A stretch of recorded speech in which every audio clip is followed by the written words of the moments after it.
Hello everyone, Dr. Suneel Dhand, internal medicine physician.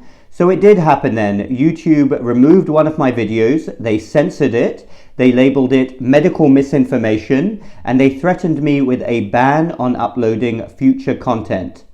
The particular video that they took offense to was this video up here, where I discussed an outbreak of COVID-19 in the US state of Massachusetts and the fact that 75% of people affected were fully vaccinated.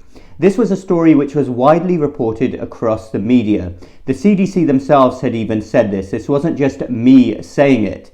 And I went over what happened scientifically and logically, and I encouraged open debate. And never mind the fact that I did actually conclude that the COVID-19 vaccines were showing efficacy in preventing more severe cases of COVID-19. That wasn't enough for the YouTube censors. My video was removed.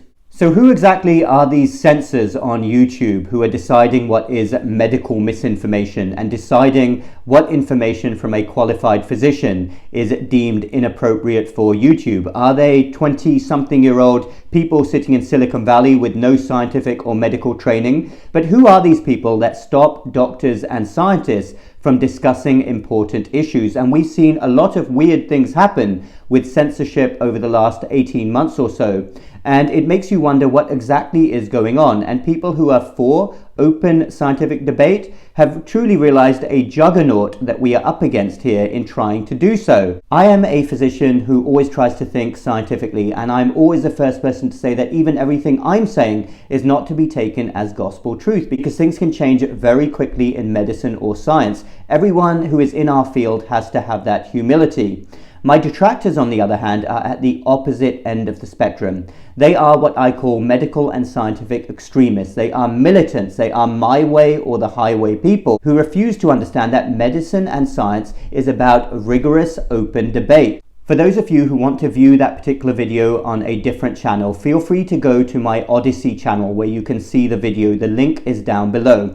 And tell me whether you think that anything that I say is not scientifically or logically sound. I will be happy to hear from you. The two issues that I'm very big on and I've talked about frequently in my previous videos are, number one, the issue of natural immunity to COVID-19. And a lot of people have a misconception that this means that you are against COVID-19 vaccine programs. Absolutely not. COVID-19 vaccines are extremely important as we get them out, especially to the most vulnerable people first.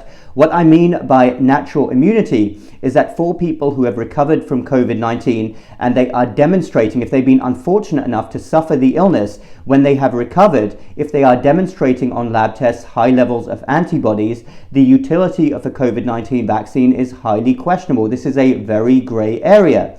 And there's been a complete refusal from medical authorities to not only recognize this, but to almost deny that it exists. It is medical school 101. It is almost elementary school 101. You recover from an illness, in this case an infection obviously, and you will develop a degree of natural immunity and your own antibodies afterwards. And you can certainly debate how long those antibodies last for. That is a legitimate scientific debate. But to deny natural immunity is almost science denialism. If in the end we are going to get to quote-unquote herd immunity, it is very likely a scientific probability that it will be a combination of natural immunity and vaccinated immunity that is going to get society and the world there. The second issue that I am extremely big on is the fact that right now a handful of rich Western countries are hoarding COVID-19 vaccine supplies.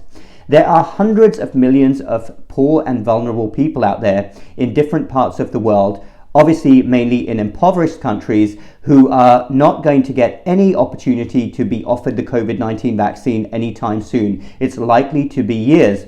And while we in the West have the luxury of debating whether or not to vaccinate completely healthy 5-year-olds, a very low-risk group against COVID-19, there are likely many people all across the world who will lose their lives in the meantime because they belong to these vulnerable groups and they live in poor and impoverished countries, while rich Western countries hoard their COVID-19 vaccine supplies. We should be getting vaccines out immediately to where they will help the most people the fastest. This is not only a strategic mistake, but also a moral mistake as well. I don't think history will judge us well for this at all. What we have seen with COVID-19 since the very beginning over the last 18 months is what happens in one part of the globe quickly spreads to another. And where, I ask you, is more likely to be a variant factory?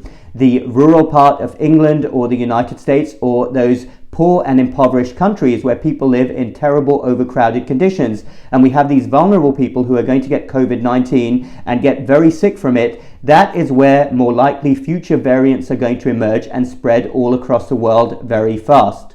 So I did contest this decision by YouTube, and they did reinstate my video, and they issued me with an apology, which is the least they could do.